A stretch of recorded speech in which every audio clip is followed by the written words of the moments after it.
أسماء بتسألنا وبتقول طب بالنسبة للكويزات دي بتبقى كتيرة جدا، بمعنى إن هي مبني عليها تقدير آخر السنة وهي صعبة ولا لأ؟ بصي، أنا أولا هتكلم على اللي أنا شفته عندي في الكلية. فلو في كلية نظامها غير نظامي فمحدش يدخل يتخانق معايا في الكومنتس، يعني أنا بتكلم على اللي أنا شفته. أكيد أنا مدخلتش كل جامعات مصر وشفت كل جامعات مصر وكل طريقة.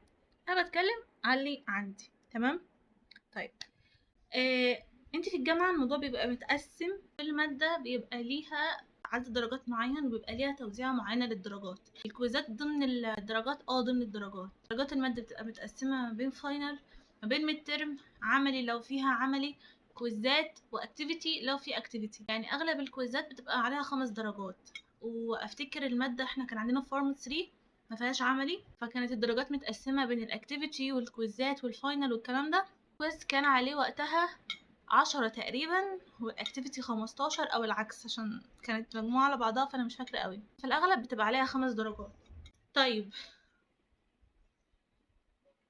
سهلة ولا لا؟ مش عارفة.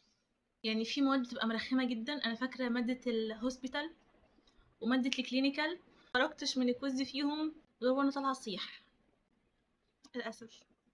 المشكله في ايه؟ ان احنا نبقى ضاغطين نفسنا في حوار الكويزات ده، لان انت المفروض على الاقل تضمنهم، على الاقل انك تقفل الكويزات. يا اما بياخدوا المتوسط بتاعهم يا اما بياخدوا اعلى واحد، فده 5 درجات المفروض نبقى ضامنينهم مقفلينهم، مش كمان دول ننقص فيهم.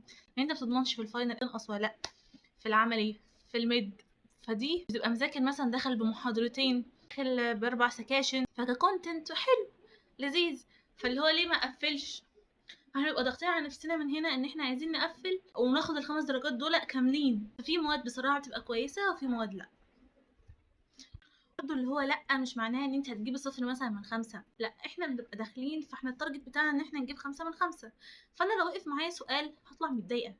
انا وقف معايا سؤال، انا كنت عايزه اقفل، ما كنتش عايزه انقص اصلا.